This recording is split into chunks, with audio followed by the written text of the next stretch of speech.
ঈদে বাংলাদেশে এবার ভালো ভালো সিনেমার ঘন ঘটা বলা যেতে পারে। Hey guys, welcome to my channel. আমি মহারাজার। এখন আমরা কথা বলবো হচ্ছে অনেকগুলো বিষয় নিয়ে আলোচনা করব।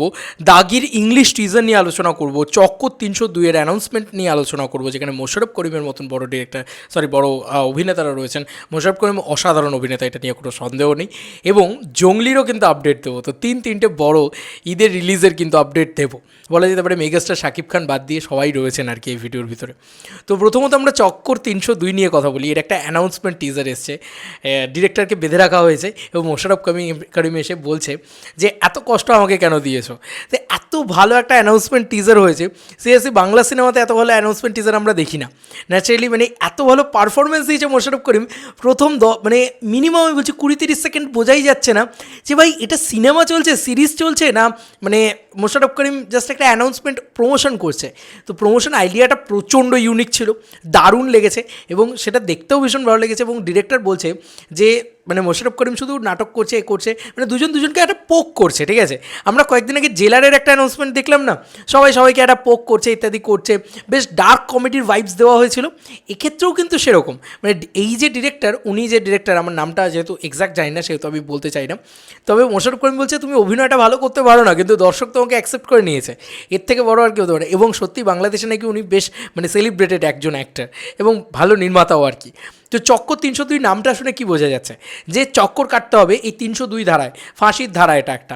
এবং এটা অ্যাকচুয়ালি ফাঁসিয়ে দেওয়ার একটা ক্রাইম থ্রিলার ওরিয়েন্টেড গল্প হতে চলেছে। এবং মোশাররফ করিম কি পারফরমেন্স দেয়, ঠিক আছে।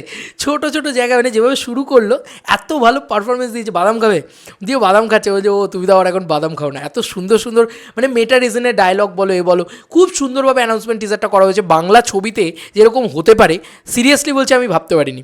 তো এটা আবার একটা ভীষণ ভালো একটা মানে অভিনয়ের কাজ আসতে চলেছে। এটাও কন্টেন্ট ড্রিভেন কাজ হতে চলেছে। তো অভিনেতা হিসেবে মোশাররফ করিম একজন অসামান্য অভিনেতা।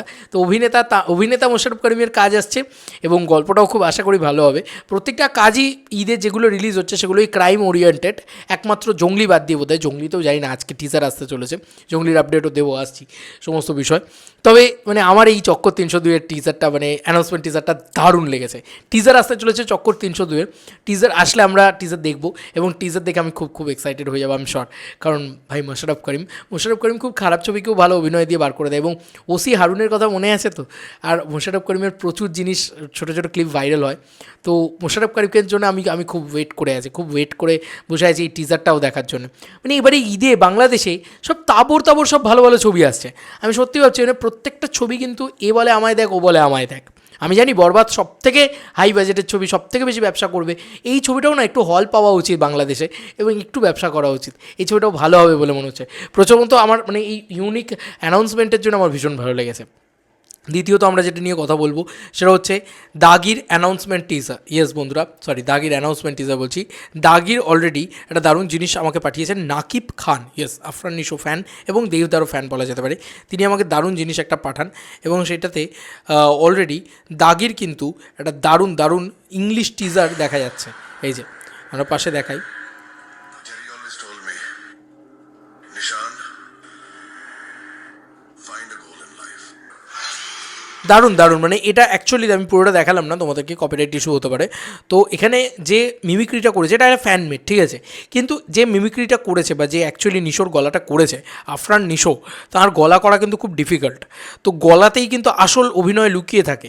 তো সেই যে একটা গলার ডাব করা, এটা খুব ভালো হয়েছে। মানে ইংলিশ ডাবড, এটা ইংলিশ টিজার দাগির। এবং নিশোর যে ফ্যান্সরা তারা প্রচণ্ড শিক্ষিত নিজেদেরকে একটা দাবি করে, তো সেই জিনিসটাকে তারা সবসময় ইংরাজি টিজার বানাতে চায় বা তারা একটু অন্যরকম ইউনিক জিনিসপত্র ট্রাই করছে। তো দাগির টিজারটা সত্যি কথা বলতে খুব একটা প্রশংসিত হয়নি অনেস্টলি স্পিকিং। যেহেতু প্রথম অ্যানাউন্সমেন্টটায় হেলিকপ্টার থেকে নামছে, তো একটা মাস ছবি লোকে এক্সপেক্ট করেছিল বা সার্টেন কিছু শকিং ভ্যালু থাকবে এটা এক্সপেক্ট করেছিল, কিন্তু সেটা হয়নি। সেক্ষেত্রে আমিও একটু ডিসঅ্যাপয়েন্টেড হয়েছি। বাট নিশোর পারফরমেন্স নিয়ে কিন্তু আমার কোনো রকম কোনো দ্বিধাদ্বন্দ্ব নেই। নিশো অসাধারণ পারফরমেন্স দিয়েছে এবং যে গানটার লিক করা হয়েছে, ছোটো একটা ভার্সন যতটুকু আমরা দেখতে পেয়েছি, ওই গানটা কিন্তু শুনতে ভীষণ ভালো লাগছে, ছোট্ট একটুখানি শুনে। তো দাগি নিয়েও আমি খুব এক্সাইটেড। দাগির গল্পটা খুব ভালো হতে চলেছে সম্ভবত। গল্পে কন্টেন্ট ড্রিভেন ছবি এটা, কিন্তু বারবার চরকির কর্ণধার শাহরিয়ার শাকিলজি তিনি কিন্তু বারবার এই কথা বলেছেন। তো আমি এটার জন্য ওয়েট করে বসে আছি যে কী হয়। আমি টু মাচ এক্সাইটেড এই কাজটাকে নিয়েও, দাগি নিয়েও। আচ্ছা, সর্বশেষ আপডেট যেটা দেবো সেটা হচ্ছে অলরেডি টাইগার মিডিয়ার যে চ্যানেল রয়েছে সেখান থেকে কিন্তু কালকে রাত্রিবেলায় পোস্ট করে দেওয়া হয়েছে, টাইগার মিডিয়ার চ্যানেল খুলে নিই। জঙ্গলির আপডেট দেবো বন্ধুরা, সিয়াম আহমেদের জঙ্গলি। দেখো, জঙ্গলি নিয়ে যেটা কথা উঠেছিল যে খুবই ছোটো কিছু দেখতে পেয়েছি, সেরকম বড় কিছু দেখতে পাইনি। হ্যাঁ, শকিং আমাদেরকে প্রোভাইড করতে পেরেছে, যে কারণে আমাদের খুব ভালো লেগেছে, কিন্তু আমরা আরেকটু বড় কিছু দেখতে চাই জঙ্গলি টিমের তরফ থেকে। তো জঙ্গলি কিন্তু অফিসিয়ালি আজকে টিজার ড্রপ করছে। ইয়েস বন্ধুরা, আজকেই কিন্তু সেই ডেট, টিজার ড্রপিং টুমরো, মানে কালকে দিয়ে তারা লিখে যে অলরেডি মানে ওয়ার্থ অফ জঙ্গলি, ঠিক আছে, এটা কিন্তু জঙ্গলি, এবং জঙ্গলি কিন্তু একটা ওয়ার্ল্ড তৈরি করার চেষ্টা করছে, বারবার বলছে জঙ্গলি কিন্তু একটা ওয়ার্ল্ড তৈরি করার চেষ্টা করছে, বরবাদ নিজের একটা ওয়ার্ল্ড তৈরি করার চেষ্টা করছে, দাগি নিজের একটা ওয়ার্ল্ড তৈরি করার চেষ্টা করছে, এবং এই চক্কর 302 এটাও কিন্তু একটা নিজের ওয়ার্ল্ড তৈরি করার চেষ্টা করছে। প্রত্যেকেই ভালো। শাকিব খান অসম্ভব বড় একজন সুপারস্টার, মেগা স্টার, এবং যদি আমি বলি মোশাররফ করিম অসাধারণ অ্যাক্টর। তোমার কি যেন বলে, নিশোর কথা বলাই উচিত, যে নিশো দ্য বস বলা হয়। নিশো মানে অভূতপূর্ব একজন অ্যাক্টর, এবং নিশোর ছবিটার ভিতরে একটা জায়গায় কোথাও শকিং জিনিস আছে যেটা বাংলাদেশে অনেকেই খুঁজে বার করেছে, নিশো ফ্যান্সরা স্পেশালি খুঁজে বার করেছে। হচ্ছে যে অ্যাকশন যখন মানে ন্যাচারালি হিরো অ্যাকশন করে, অ্যাকশনের এলিভেশন দেওয়া হচ্ছে, তাকে সেই মাসি ডায়লগস ইত্যাদি দেওয়া হচ্ছে, সে যখন বলছে সে ধরনের ডায়লগ ইত্যাদি দেওয়া হচ্ছে, কিন্তু সে যখন মানে সামনে দেখা যাচ্ছে নিশো উল্টে ঘুরে গিয়ে পড়ে যাচ্ছে। তো এটা বেশ ইন্টারেস্টিং, একটা শকিং ভ্যালু যে হিরোই মার খাচ্ছে। আচ্ছা, এবার আমরা একটুখানি দাগির জঙ্গলির বিষয়টা পড়ে নিই। জঙ্গলির রেজ দেখেছো, কিন্তু তেজ দেখোনি। Teaser is dropping tomorrow 7 PM, এটা কিন্তু 16 ঘন্টা আগে তারা পোস্ট করেছে। তার মানে আমরা এইটুকু কনফার্ম বুঝতে পারছি, এবং এখানেও কিন্তু আমরা লুঙ্গি পরে সিয়ামকে দেখতে পাচ্ছি। আমি খুব এক্সাইটেড সিয়ামের এই লুকটা দেখার জন্য, কারণ সিয়াম কিন্তু উড বি হিরো বলা যেতে পারে।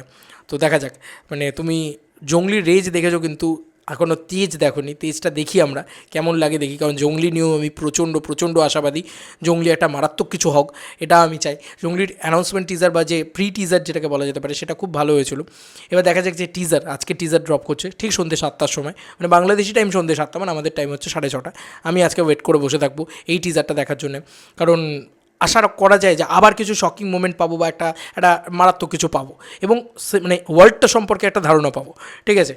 এবং আমি বলছি এই ঈদ উল ফিতরটায় আমার মানে আমি সত্যি কথা, যখন মানে রাজকুমার রিলিজ করেছে তখন একমাত্র রাজকুমার নিয়েই এক্সাইটেড ছিলাম, এবং যদি বলো যখন রিলিজ করেছে, তুফান রিলিজ করেছে, একমাত্র বাংলাদেশের ছবি যেটা তুফান নিয়ে ছিলাম, এক্সাইটেড ছিলাম। কিন্তু এবারে এতগুলো ভালো কন্টেন্ট আসছে যে আমি কিন্তু প্রথমত বরবাদ নিয়ে এক্সাইটেড। 1 নম্বর চিরকাল বরবাদই থাকবে, খুব স্বাভাবিক ব্যাপার। মেগাস্টার শাকিব খান, নামটা অত বড়, এবং দিস ইজ মানে হিউজ খরচ করে বানিয়েছে, ওটা দেখার জন্য আমি খুব এক্সাইটেড 1 নম্বরে। তো তারপরে কিন্তু দাগি থাকবে, তারপরে কিন্তু এই চক্কর 302 থাকবে, এবং তারপরে এই সিয়ামের ছবিটা জঙ্গলি থাকবে। জিন 3 বা জিন ওই বিষয়টা আমি দেখিনি, জানি না। তো আমি খুব এক্সাইটেড লাগছে, প্রত্যেকটা ঈদের ছবি খুব ভালো হচ্ছে।